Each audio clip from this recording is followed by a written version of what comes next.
experience-based learning leads to greater retention and impact than isolated training sessions. In this session, Dimple Patel will explore how educators can transform daily challenges into opportunities for growth. Dr. Patel is an educator, nonprofit advocate, entrepreneur, and co-founder of Ippy Dippy, a professional development platform designed to make learning more accessible and meaningful for educators. Please join me in welcoming Dimple Patel to the stage. Yay.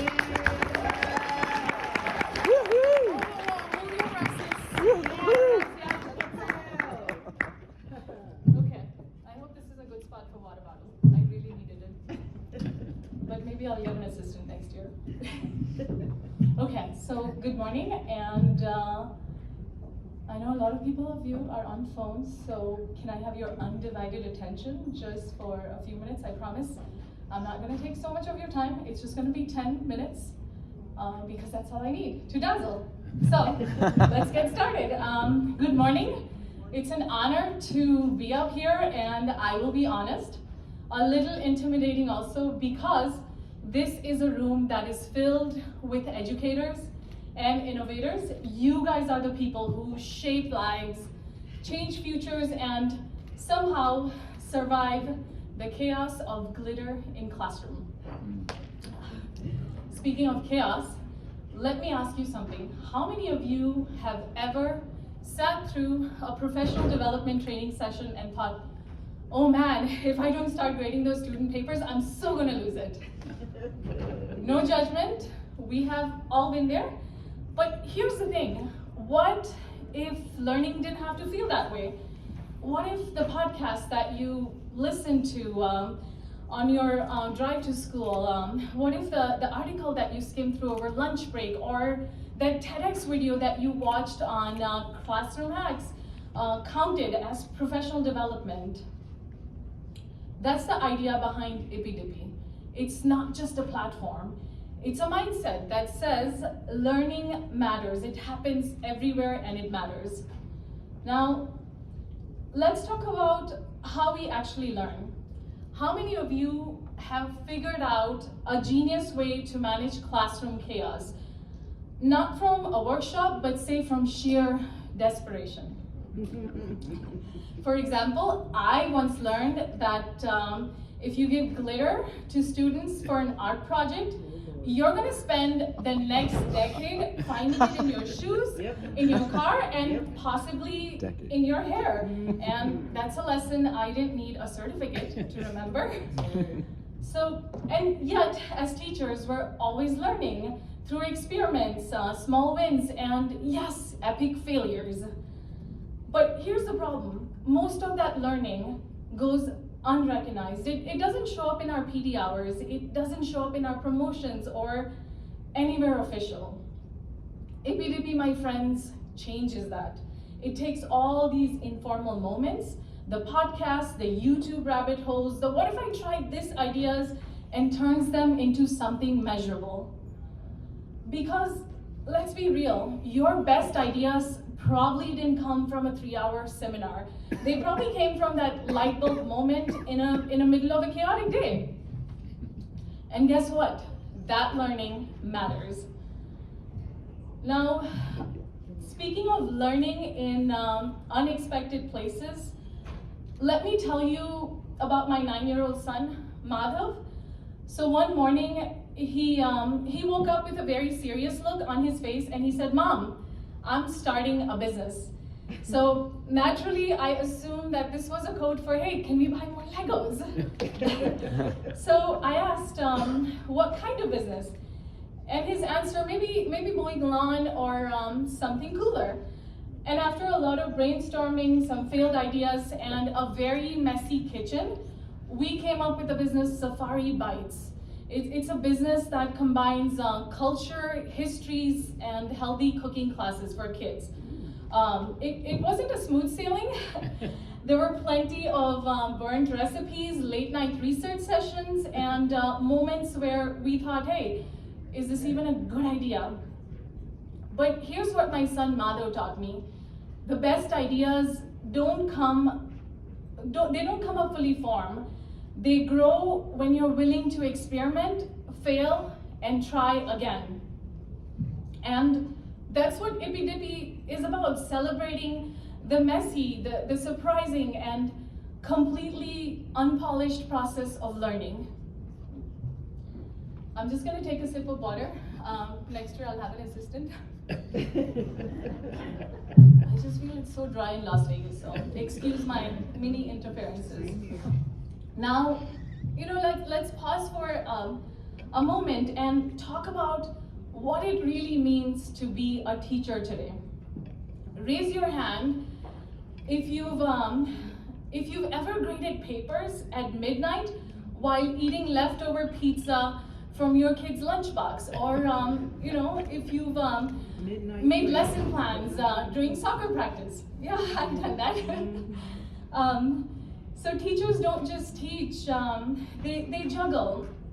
You're balancing lesson plans, parent meetings, and school events, while also worrying about your own families, your health, and sometimes, let's be honest, just remembering to drink water. And then there's that expectation overload where you're supposed to be curriculum experts, cheerleaders, counselors, and tech specialists, behavioral specialists, sometimes all in the same day. It's no wonder that 44% of the teachers leave the profession within 5 years. It's not because they're not passionate, it's because they're exhausted. But here's the thing, they're not burnt out from teaching, they're burnt out, from everything else that comes with it. And that's where Ippy Dippy steps in. We know that teachers don't have extra hours to sit through workshops that feel so disconnected from their reality. That's why Ippy Dippy lets teachers earn professional development hours on the go, while they're driving, while they're cooking, while they're folding their laundry. It's learning that fits into life, not the other way around. Now, let's get personal. Every teacher has that one student who changed their perspective forever.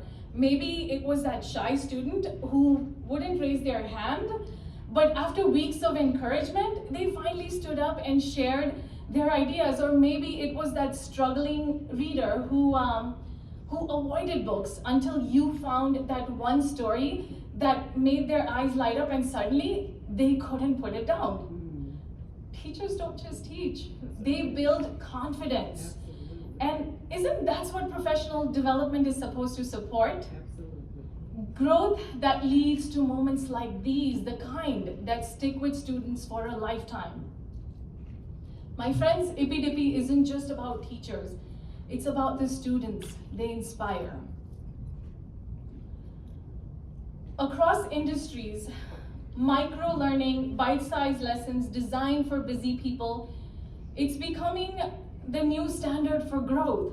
And let's face it, teachers are busy people. And that's why Ippy Dippy is designed to make learning flexible, personalized, and convenient. So instead of forcing teachers into one-size-fits-all PD models, it turns podcast, quick videos, and classroom experiments into measurable growth. We're not just following trends, we are leading them. Now, I want to leave you with this closing thought. Nelson Mandela once said that education is the most powerful weapon you can use to change the world. That is the spirit of Ippy Dippy. Recognizing the learning you're already doing and making it count. Not just for PD hours, but for the impact it has on your students' lives. As someone who was honored to join Ippy Dippy later as a co-founder, I stand here not as a creator, but as a servant to its mission, a mission that values the messy, the imperfect, and the often hilarious ways we learn and grow. So my friends, here is my challenge for you. Try out Ippy Dippy, share it with your colleagues. Take the first step to recognize the learning that you are already doing. And if you're not a teacher, if you're just an executive, if you're a friend, community member just here to see me rock, still share this with your school district, share it with your schools, share it in your communities. Because the world doesn't need perfect teachers. It just needs real ones who keep showing up, keep learning, and keep inspiring. Thank you so much for your time. Thank you for your passion. Thank you for your laughter. And now it is my pleasure to introduce our CEO and founder, Seamus O'Hara, whose vision and leadership brought Ippy Dippy to life. I know we don't have much time, but I just wanted to put a face to the names of Seamus O'Hara. Come join us.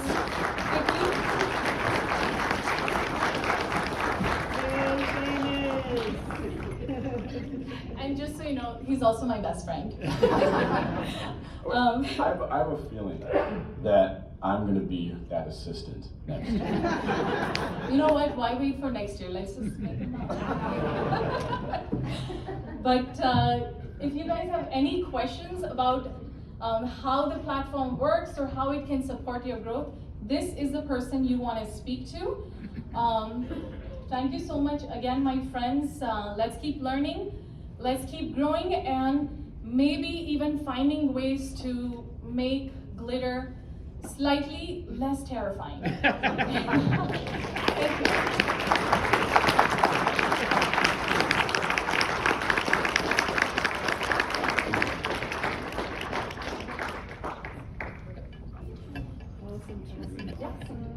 We can do a couple quick questions if you have any in the house. Yeah, before Dimple walks away, I just have a question. You talked about teacher attrition.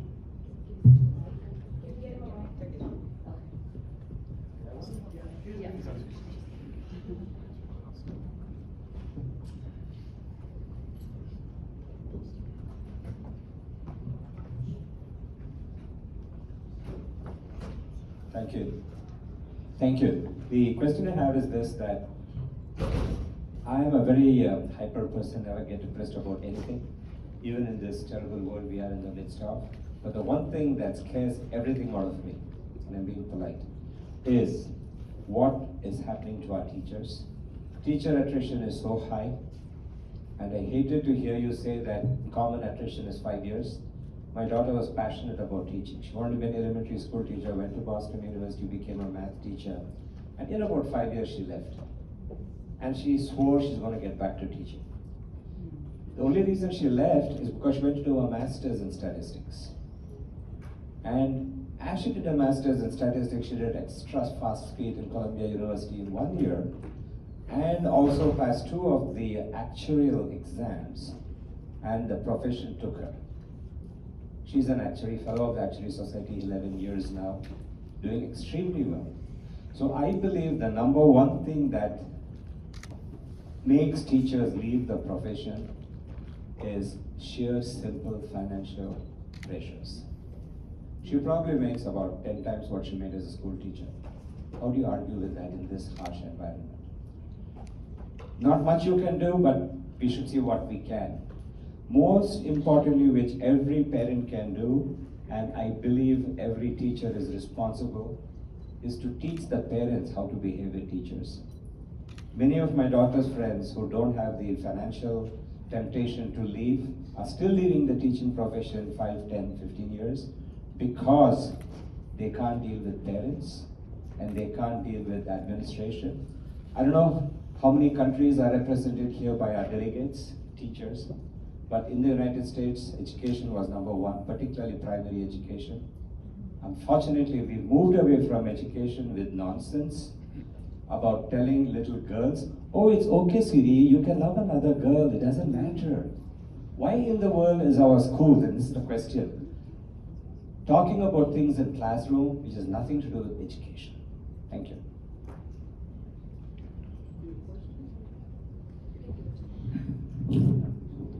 Was this tethered? Okay, I'm a guy who likes to move around. I'm not trying to take the mic from Dimple. She's requesting that, I'm a guy who's a school official. I'm involved with schools on a daily basis. I don't know if I can explore the deep politics of what you may be touching on, and that is a question that is, legitimate to ponder. But what I can talk to is probably, the multitude of factors that actually cause the attrition that you're speaking to. I think a principal's tenure on average in the United States is 3 years, so it's really short. Now you gotta say, what do these things have in common, right? Is it the pay? Well, principals get paid more than teachers. Exactly. But they often, when they transition from being a veteran teacher to a new principal, per hour, if you do the math, they actually take a cut. So some of these factors we say, yeah, I think we can all agree. It would be great to pay people more, pay people what they're worth, and maybe that would matter. Being someone who is an educator in the classroom, a teacher, biology teacher for 10 years, transitioned to school administration, became a licensed superintendent, now work in central office.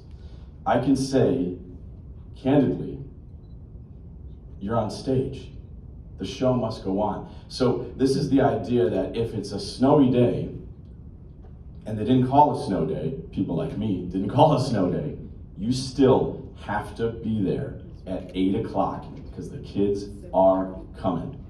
All the people in central office, me right now, I could come in a little bit later. I'm not on stage. That's a hard life to sustain. A very hard life to sustain. So I think we could talk about pay. I think we can talk about other factors. But one of the biggest factors is just letting a little bit of that pressure out of a teacher's life. If we can create architecture within our work day for teachers that allow them a little less time to have to be on stage, cleaning up the glitter that lasts for 5 decades, they may actually find a little bit more life-work balance, and they may actually enjoy their profession more. So there's a lot more to discuss in that, but those are my ponderings. Now, the platform that we've made actually is created to give credit where credit's due. And speaking of which, that's Dimple's catchphrase. But that's just what we're trying to do, right? What's that? Can you spell the name of the platform? IVIPPY the IPPY. So, long story short, right? We're trying to create architecture to make that life of a teacher a little bit more meaningful. Thank you. Awesome. Thank you. Thank you so much. Have a blessed day. You are. Great job.